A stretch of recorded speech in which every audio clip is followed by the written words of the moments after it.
अजय जी को आपने खाकी में देखा, उन्होंने अपनी जिम्मेदारी निभाई, एक सम्मान और श्रद्धा यहाँ के लोगों का मिला उन्हें, और निश्चित रूप से खादी में भी वही रूप आपको देखने को मिलेगा। और एक जनसेवक के रूप में, जननायक पहले थे, अब जनसेवक के रूप में आप इनको अब देखेंगे। जो बातें अभी आई, मैं अभी गाड़ी में भी था, मैं घूम भी रहा था, मैंने जो महसूस किया, और इन्होंने बार बार इन चीज़ों कहा कि एक के वर्चस्व या ठेकेदारी या गुंडागर्दी, ये कहीं ना कहीं इसका अंत होना चाहिए। एक प्रजातांत्रिक देश है, और जिस प्रकार भय का हम वातावरण हमने देखा, और लगातार आपने भी देखा होगा जो संवैधानिक पद में रहने के बाद जिस प्रकार किसी के घर में जाके मारपीट कर लेना, थाने में जाके छुड़ा लेना, तो मैं समझता हूँ कि ये एक लोकतंत्र, एक लोकतांत्रिक पद्धति पे कुठाराघात है। दूसरी बात मैं थोड़ा कहना चाहूँगा कि ये जो पूरी इन्होंने कहा कि जो एक परिवार की बात है, परिवार की नुमाइंदगी किसके हैं। आपने देखा एक लाइन में कहना चाहूँगा, जब लगातार इनकी बातें चले, कटोगे तो बटोगे, तो क्या इस प्रकार के शब्द किनके हो सकते हैं? ये शब्द हमारे, बटोगे तो कटोगे, ये शब्द जो है ये अपने आप में पीड़ादायक है। आपने भी कहा, डॉक्टर साहब से आपने पूछा पीड़ा, ये पीड़ा यहाँ के आम लोगों की है, पीड़ा यहाँ बस्ती में रहने वालों की है, वो हमेशा चले जाते हैं। आपने देखा होगा पहले भी कि आपको जब सर्वोच्च पद पे यहाँ के लोगों ने बैठाया, आपने उनका निदान नहीं किया, ठेके पट्टी पे आपने रहा, आपने जिसे कहा जाए अपने लोगों को बढ़ाने का काम किया, यहाँ लोगों को बढ़ाने का काम किया। और मैं इसलिए इस बात को कहूँगा, बटोगे तो कटोगे, क्या ये भारत की संस्कृति है? जमशेदपुर अपने आप में एक मिनी भारत है, मिनी, हर लोग यहाँ पे रहते हैं, यहाँ पे अमन हो चैन हो। इसलिए मैंने कहा कि खाकी रूप में इन्होंने जनता का जो प्यार स्नेह अपने दायित्वों का निर्वहन किया, खादी के रूप में आप वही पाएंगे। आप अपील करने आए हैं। एक बात और मैं और कहना चाहूँगा, जो चीज़ें जिस प्रकार धमकी आज भी दी जा रही है और संवैधानिक पदों का जिस प्रकार दुरुपयोग किया जा रहा है, मैं समझता हूँ कि अवसर हमें मिला है इन चीज़ों को, और जो हमें जनादेश, हम निश्चित रूप से डॉक्टर साहब के पक्ष में हैं।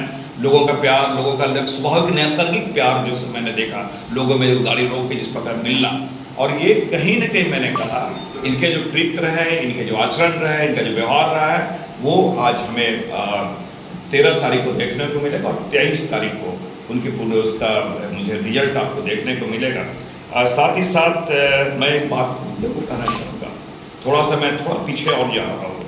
आज जो जिस वर्ग की बात यहाँ पे कहीं ना कहीं ओबीसी की बात, कल मोदी जी इस बातों को कहा, सरकार की इनकी थी डबल इंजन की सरकार थी। जो ओबीसी को 27% ओबीसी को आरक्षण था, 14% किसने किया? यह भी एक यक्ष प्रश्न है। आपने जो बस्ती 86 बस्ती की बात की, रेगुलराइज नहीं किया, ये झूठ किसने कहा?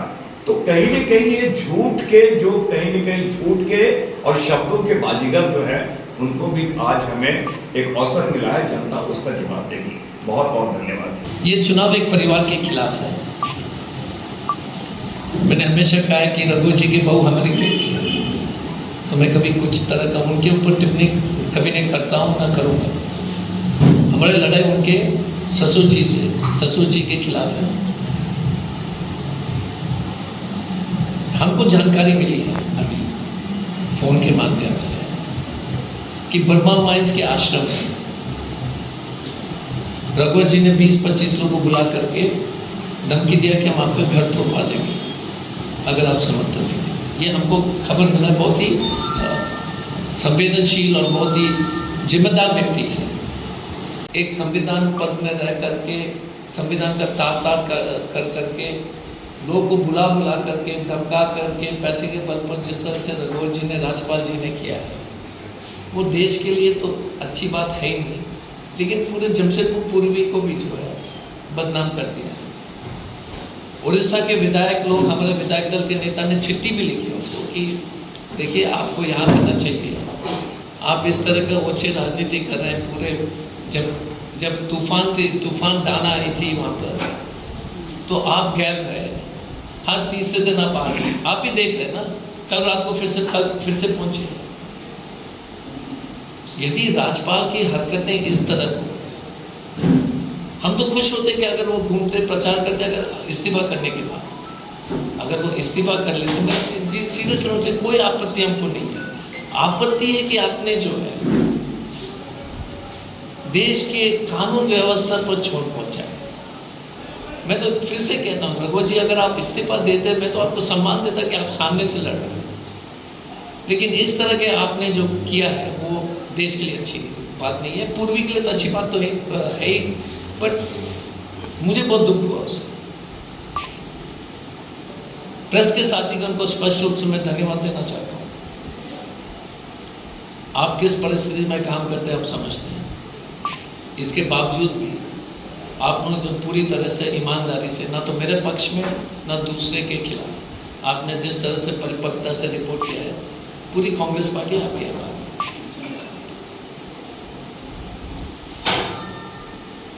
मैं आपके माध्यम से एक ही संवाद पहुंचाना चाहता हूं कि एसपी और एमपी के समय मैंने पूरी ईमानदारी के साथ काम की और जिंदगी में एक रुपये जो है मैंने गलत नहीं कमाया। हमारे लड़ाई एक अपार धन कुबेर के खिलाफ है और ये स्थिति हुई कि घर गिरवी पे रखने की स्थिति आ गई। लेकिन ये लड़ाई एक मिलने वाला घर, तो ये लड़ाई जो है एक महत्वपूर्ण लड़ाई है। घर तो फिर से हम लोग बना लेंगे। तो जमशेदपुर की जनता जिस तरह से प्यार उन्होंने दिया है, मुझे पूरा विश्वास है कि जीत हमारी होगी। अभी सुखदेव जी घूम रहे थे और टूना जी भी घूम रहे थे, बोले कि हमारी लड़ाई देखिए भारतीय जनता पार्टी के समर्थक के खिलाफ भी, हमारी लड़ाई सिर्फ रघुवर दास के खिलाफ, हमारी लड़ाई सब लोग, हमारे लड़ाई सिर्फ उस परिवार की गुंडागर्दी के खिलाफ। तो जो भी व्यक्ति जो समझते हो कि लड़ाई एक ईमानदार लड़ाई है, एक परिवारवाद को बंद करना है, गुंडा राज को बंद करना, तो वो हमारे साथ देते। और 13 तारीख को जब मुझे पूरा विश्वास है कि 13 तारीख में भारी बहुमत से हम लोग जीतेंगे और 23 तारीख को एक ऐतिहासिक जीत हो। और ये जीत हमारी नहीं है, ये जीत जमशेदपुर की जनता की है। लास्ट में हम इतना ही कहेंगे कि हम जमशेदपुर के जनता को कभी निराश होने का मौका नहीं। बहुत अच्छा।